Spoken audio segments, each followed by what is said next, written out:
वेद मानव सभ्यता के लगभग सबसे पुराने लिखित दस्तावेज हैं। वेदों की 28,000 पांडुलिपियां भारत में पुणे के भंडारकर ओरिएंटल रिसर्च इंस्टीट्यूट में रखी हुई हैं। इनमें से ऋग्वेद की 30 पांडुलिपियां बहुत ही महत्वपूर्ण हैं, जिन्हें यूनेस्को ने विरासत सूची में शामिल किया है। यूनेस्को ने ऋग्वेद की 1800 से 1500 ईपू की 30 पांडुलिपियों को सांस्कृतिक धरोहरों की सूची में शामिल किया है। उल्लेखनीय है कि यूनेस्को की 158 सूची में भारत की महत्वपूर्ण पांडुलिपियों की सूची 38 है। 23 अगस्त 2007 में यूनेस्को के विश्व स्मृति रजिस्टर में ऋग्वेद की 30 पांडुलिपियां शामिल की गई थी।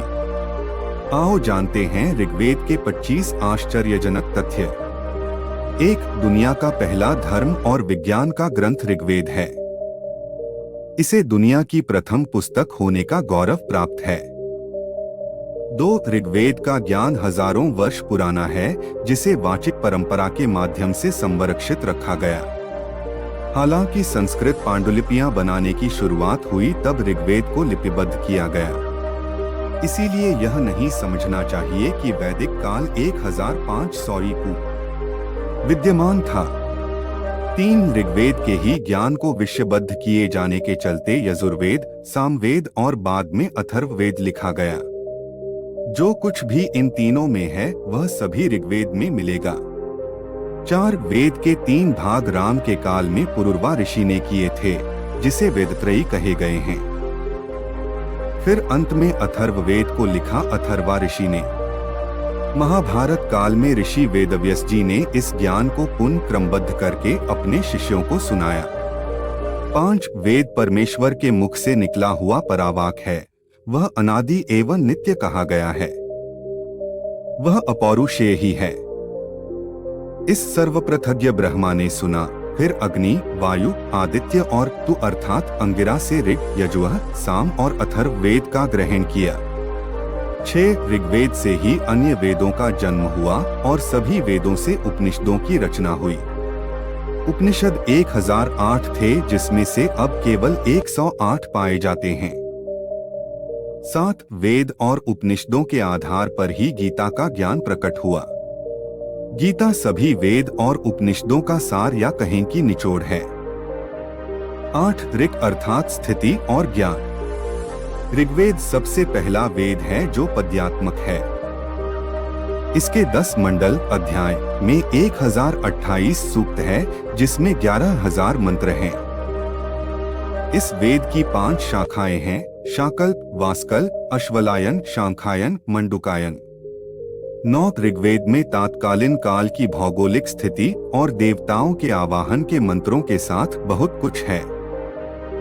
ऋग्वेद की ऋचाओं में देवताओं की प्रार्थना, स्तुतियां और देवलोक में उनकी स्थिति का वर्णन है। 10. ऋग्वेद में जल चिकित्सा, वायु चिकित्सा, सौर चिकित्सा, मानस चिकित्सा और हवन द्वारा चिकित्सा आदि की भी जानकारी मिलती है। इसके साथ ही अणु, परमाणु और अंतरिक्षा आदि के बारे में विस्तार से जानकारी मिलती है। 11. ऋग्वेद में ब्रह्मांड कैसा है और परमात्मा का अस्तित्व है या नहीं, इस संबंध में बहुत ही गहन और गंभीर वर्णन प्रमाणों और तर्कों के साथ मिलता है। 12. ऋग्वेद के 10वें मंडल में औषधि सूक्त यानी दवाओं का जिक्र मिलता है। इसमें औषधियों की संख्या 125 के लगभग बताई गई है, जो कि 107 स्थानों पर पाई जाती है। औषधि में सोम का विशेष वर्णन है। ऋग्वेद में च्यवन ऋषि को पुनः युवा करने की कथा भी मिलती है। 13. ऋग्वेद में उस काल का सामाजिक, राजनीतिक और धार्मिक इतिहास का वर्णन भी मिलता है। 14. ऋग्वेद में ही विश्व प्रसिद्ध दाशराग्य के युद्ध का वर्णन है, जिसे विश्व इतिहास में बैटल ऑफ 10 किंग के नाम से भी जाना जाता है। इसमें आर्यों की राजनीतिक प्रणाली एवं इतिहास के विषय में जानकारी प्राप्त होती है। 15. ऋग्वेद के मंत्रों या ऋचाओं की रचना किसी एक ऋषि ने एक निश्चित अवधि में नहीं की, अपितु विभिन्न काल में विभिन्न ऋषियों द्वारा ये रची और संकलित की गईं। 16 ऋग्वेद में यातुधानों को यज्ञों में बाधा डालने वाला तथा पवित्रात्माओं को कष्ट पहुंचाने वाला कहा गया है। 17 ऋग्वेद काल में सुर, असुर, राक्षस, दानव, किन्नर, नाग, गंधर्व, चारण आदि विभाजन को महत्व दिया जाता था, 4 वर्णों को नहीं। 18 ऋग्वेद में कई ऋषियों द्वारा रचित विभिन्न छंदों में लगभग 400 स्तुतियां या ऋचाएं हैं। ये स्तुतियां अग्नि, वायु, वरुण, इंद्र, विश्वदेव, मरुत, प्रजापति, सूर्य, उषा, पूषा, रुद्र, सविता आदि देवताओं को समर्पित हैं। 19 ऋग्वेद के प्रथम मंडल के रचिता अनेक ऋषि हैं, जबकि द्वितीय के गृत्समय, तृतीय के विश्वामित्र, चतुर्थ के वामदेव, पंचम के अत्रि, षष्ठम के भारद्वाज, सप्तम के वशिष्ठ, अष्टम के कण्व व अंगिरा, नवम और दशम मंडल के अनेक ऋषि हुए हैं। 20 ऋग्वेद में 2 प्रकार के विभाग मिलते हैं, 1 अष्टक क्रम और 2 मंडल क्रम। अष्टक क्रम में समस्त ग्रंथ 8 अष्टकों तथा प्रत्येक अष्टक 8 अध्यायों में विभाजित है। प्रत्येक अध्याय वर्गों में विभक्त है। समस्त वर्गों की संख्या 2006 है। इसी प्रकार मंडल क्रम में समस्त ग्रंथ 10 मंडलों में विभाजित है। मंडल अनुवाक, अनुवाक सूक्त तथा सूक्त मंत्र याचाओं में विभाजित है। दशों मंडलों में 85 अनुवाक, 1028 सूक्त हैं। इनके अतिरिक्त 11 बालखिल्य सूक्त हैं। ऋग्वेद के समस्त सूक्तों के ऋचाओं, मंत्रों की संख्या 10,600 है। 21 ऋग्वेद के उपवेद। ऋग्वेद का उपवेद आयुर्वेद है। आयुर्वेद के कर्ता धन्वंतरी देव हैं। 22 ऋग्वेद के उपनिषद। वर्तमान में ऋग्वेद के 10 उपनिषद पाए जाते हैं। संभवत इनके नाम ये हैं: ऐत्रेय, आत्मबोध, कौशिकी, मूदगल, निर्वाण, नादबिंदु, अक्षमाया, त्रिपुरा, बहवरुका और सौभाग्य लक्ष्मी।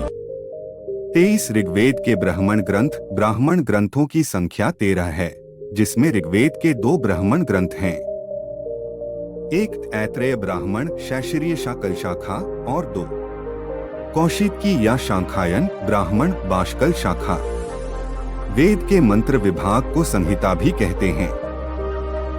संहिता पर्क विवेचन को आरण्यक एवं संहिता पर्क भाष्य को ब्राह्मण ग्रंथ कहते हैं।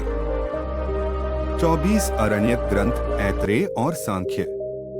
25 ऋग्वेद में ज्ञान, विज्ञान, खगोल, भूगोल, धर्म, अध्यात्म, राजनीति, समाज, शिक्षा, संस्कृति, नैतिकता, नियम, ईश्वर, देवता, भगवान, मोक्ष आदि मानव जीवन से जुड़ी सभी तरह की जानकारियां मिलती है, जो आज भी प्रासंगिक है।